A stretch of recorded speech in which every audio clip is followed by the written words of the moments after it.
लोकसभेच्या 8 जागांवर शिवसेना विरुद्ध शिवसेना.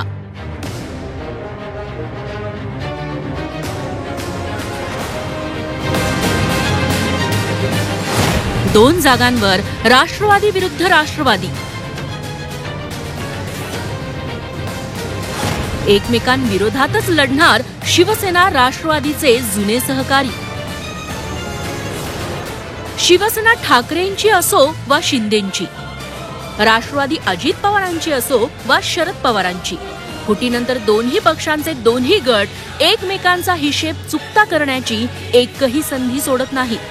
लोकसभेतही याचंच प्रतिबिंब दिसणार आहे. लोकसभेला 8 जागांवर शिवसेना विरुद्ध शिवसेना तर 2 जागांवर राष्ट्रवादी विरुद्ध राष्ट्रवादी असा थेट सामना रंगेल. शिंदेंच्या शिवसेनेनं 10 जागांवर उमेदवार जाहीर केले.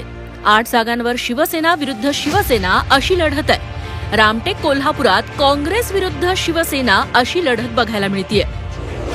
जागांचा विचार केला तर मुंबई दक्षिण मध्यमध्ये राहुल शेवाळे विरुद्ध अनिल देसाई असा सामना रंगतोय. मावळमध्ये श्रीरंग बारणे विरुद्ध संजोग वाघिरे. हातकणंगलेत धैर्यशील माने विरुद्ध सत्यजित पाटील. शिर्डीत सदाशिव लोखंडे विरुद्ध भाऊसाहेब वागचौरे. तर संभाजीनगरात संदीपान भुमरे विरुद्ध चंद्रकांत खैरे असा सामना रंगेल. हिंगोलीत बाबूराव कदम विरुद्ध गणेश पाटील आष्टीकर असे आमने सामने आहेत. यवतमाळमध्ये राजश्री पाटील विरुद्ध संजय देशमुख.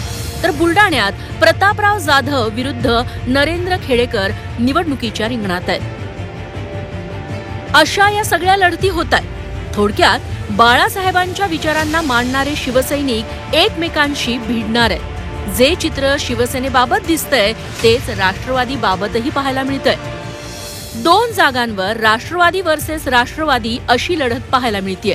बारामती आणि शिरूरमध्ये राष्ट्रवादीचे दोन्ही गट आपापसात भिडतील. बारामतीत सुनेत्रा पवार विरुद्ध सुप्रिया सुळे अशी लढत होतीये. तर शिरूरमध्ये शिवाजीराव आढळराव पाटील विरुद्ध अमोल कोल्हेंची लढत होतीये. विशेष म्हणजे शिंदेंच्या शिवसेनेनं अजूनही सर्व जागा जाहीर केलेल्या नाहीत. त्यामुळे शिवसेना वर्सेस शिवसेना हा आकडा वाढूही शकतो. त्यामुळेच शिवसेनेत कधी काळी खांद्याला खांदा लावून काम करणारे, बाळासाहेबांना दैवत मानणारे शिवसैनिकच एकमेकांविरोधात उभे ठाकणार हे चित्र निर्माण झालंय. ब्युरो रिपोर्ट, झी 24 तास.